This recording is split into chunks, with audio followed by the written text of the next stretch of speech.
ജീവിച്ചിരിക്കുന്ന ആത്മാവിനും വേണ്ടി പ്രാർത്ഥന ചെയ്യണം. അതാണ് സമാധാനം. ഇതുവരെ പണ്ഡിതന്മാരാരെങ്കിലും പറഞ്ഞു തന്നിട്ടുണ്ടോ?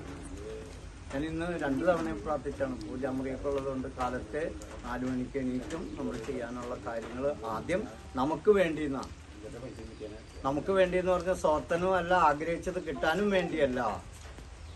ശരീരം വേണം ഇവിടെ വരണമെങ്കിൽ, മനസ്സ് വേണം. നമ്മുടെ ആത്മാവിന് സന്തോഷം കിട്ടിയാൽ മാത്രമാണ് ചിരിച്ച് കളിച്ച് നിന്ന് ഒരു കാര്യം ചെയ്ത് അതിന്റെ പൂർണ്ണതയിലെത്തി സന്തോഷിക്കാൻ പറ്റുള്ളൂ. ആണോ? അപ്പൊ ഇന്ന് തൊട്ട് നമുക്ക് തുടങ്ങാം.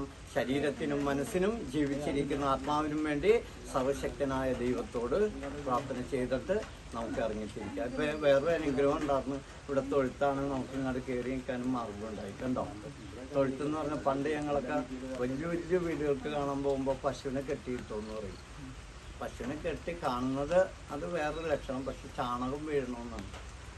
അപ്പൊ ഞാൻ ദൈവത്തെക്കുറിച്ച് ഈ 3 വാക്കുകളാണ്. നമ്മുടെ കുട്ടികൾ ഇത്തരമുണ്ടെങ്കിൽ അവർക്ക് ഇത് ആദ്യം പറഞ്ഞു കൊടുക്കണം. നമ്മൾ ആദ്യമേ ശരീരത്തിനും മനസ്സിനും ജീവിച്ചിരിക്കുന്ന ആത്മാവിനും വേണ്ടി പ്രാർത്ഥന ചെയ്തിട്ട് ആ മരിച്ചുപോയ ആത്മാവിന് വേണ്ടി പ്രാർത്ഥന ചെയ്തോ ബലം കിട്ടൂട്ടോ. ഇന്ന് തൊട്ട് കിട്ടും.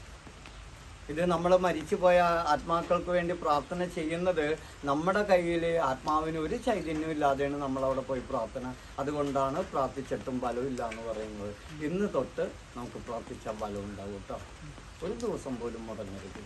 ഞാൻ പൂജ പറഞ്ഞിട്ടില്ല, അതിന് സാമ്പത്തിക ചെലവില്ല, അതിന് സമയവും തന്നെയില്ല. അപ്പോൾ തീർച്ചയായിട്ടും നമ്മൾ ആദ്യം ക്ഷേത്രത്തിലിരിക്കുന്നവരൊന്നും പറഞ്ഞു തരില്ല. കാരണം ഞാൻ സമാധാനം ഉണ്ടായിട്ടാണ് ഇവിടെ വന്നിരിക്കാൻ പറ്റൂ. അപ്പൊ എനിക്ക് സമാധാനം കിട്ടണ്ടേ? പിന്നെ അതും മാത്രമല്ല, കീർത്തനവും രാമായണവും ഭാഗവതവും ഒക്കെ ചൊല്ലിയിട്ട് എനിക്ക് കാണാപ്പാടമായി. പക്ഷെ എനിക്കൊരു രക്ഷിക്കാൻ പറ്റുന്നുണ്ടായിരുന്നില്ല. ഇപ്പൊ എനിക്ക് രക്ഷിക്കാൻ പറ്റുന്നുണ്ട്. ഇവിടെ ഇരിക്കുന്ന ആത്മാവും ഒന്നാണ്. ഈ ആത്മാവിന് ചൈതന്യം വന്നാൽ നമുക്കൊരാളെ രക്ഷിക്കാൻ പറ്റും. കണ്ടോ? നമ്മളിലേക്ക് എന്താണ്, ഇപ്പൊ ഒരു ക്ഷേത്രത്തിൽ പോകുകയാണെങ്കിൽ ഈ പ്രാർത്ഥിച്ചിട്ട് ചെന്നോ നമ്മൾ 1000 പേര് തിരിച്ചറിയും. എന്താണ്, നമ്മുടെ ജീവാത്മാവും അവിടെ ഇരിക്കുന്ന പരമാത്മാവും തമ്മിൽ കണ്ടുമുട്ടുമ്പോൾ ശരീരത്തിനും മനസ്സിനും ആത്മാവിനും കിട്ടുന്ന സുഖമാണ് ഈ ലോകത്തെ ഏറ്റവും വലിയ സമാധാനം. ഇനി 2 വാക്കും കൂടെ വേറെ പറയാം. ഏറ്റവും വലിയ പൂജ ഏതാണെന്ന് അറിയോ? ഞാൻ നമ്മുടെ കുടുംബങ്ങളൊക്കെ അറിഞ്ഞിരിക്കണ്ടേന്ന് കേട്ടോ. ഞാൻ ഈ വിഷയത്തിൽ മാത്രമുള്ള അറിവ്, വേറെ ഇതിലൊന്നും എനിക്ക് പറയാം. പിന്നെ കണക്കിലും നല്ല അറിവാണ്. കാരണം ഞങ്ങൾ വിശ്വകർമാക്കളാണ്. കണക്ക് ചെറുപ്പം തുടങ്ങിയല്ല. ഒരാൾ ചോദിച്ചാൽ എഴുതി കൂട്ടണമെന്നൊന്നുമില്ല.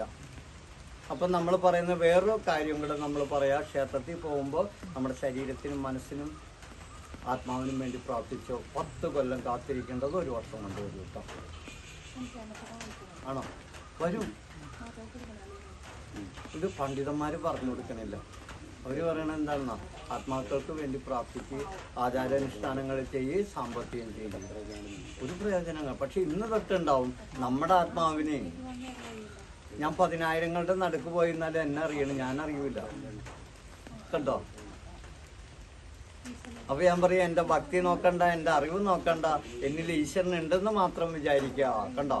ആ ഈശ്വരൻ നമ്മളെ രക്ഷിക്കുന്നേ. ഇല്ലാന്ന് ഞാൻ പഠിച്ചിട്ടുണ്ട് കേട്ടോ 10 കാര്യങ്ങള്. ഈശ്വരൻ ഇല്ലാന്ന് പഠിച്ചേക്കുന്ന ആളും കൂടെയാണ്. പക്ഷെ നമുക്ക് ഈശ്വരൻ ഉണ്ടെന്ന് പറഞ്ഞാൽ ഏത് പ്രതിബന്ധങ്ങളെയും തരണം ചെയ്ത് മുമ്പോട്ട് പോകാനുള്ള ഒരു കരുത്ത് തരും. അതുകൊണ്ടാണ് ഞാൻ ഈശ്വരൻ എന്ന് വിചാരിച്ചത്. ഇനി ഈശ്വരൻ ഇല്ല എന്ന് പറഞ്ഞ ഒരു കാര്യം ഞാൻ പറയാൻ പാടുള്ളൂ എനിക്ക്. കാരണം ഞാൻ അത്ര ഈശ്വരഭക്തനാണ്. ഈ ഭൂമിയിലെല്ലാം പണിതതെല്ലാം മനുഷ്യരാണ്. കെട്ടിടങ്ങളും മതിലുകളും ഫ്ലാറ്റുകളും വൃക്ഷങ്ങളെല്ലാം നട്ടത് മനുഷ്യരല്ലേ? ഈശ്വരനാണോ? ശരിയാണുള്ള കണ്ടോ? പക്ഷെ പ്രവൃത്തി എന്നുള്ള കർമ്മത്തിൽ ഈശ്വരനെ കാണുക. നമ്മളിങ്ങനെ പ്രവൃത്തി ചെയ്തുകൊണ്ടിരിക്കുക. അതിൽ ഈശ്വരനെ കണ്ടു കഴിഞ്ഞാൽ നമുക്ക് സമാധാനവും. ഞാൻ ഇന്ന് വിശ്രമിച്ചിട്ടില്ല. അതിൽ ഈശ്വരനുണ്ടെന്ന് വിചാരിക്കാൻ നമുക്ക് തീർച്ചയായിട്ടും കിട്ടും.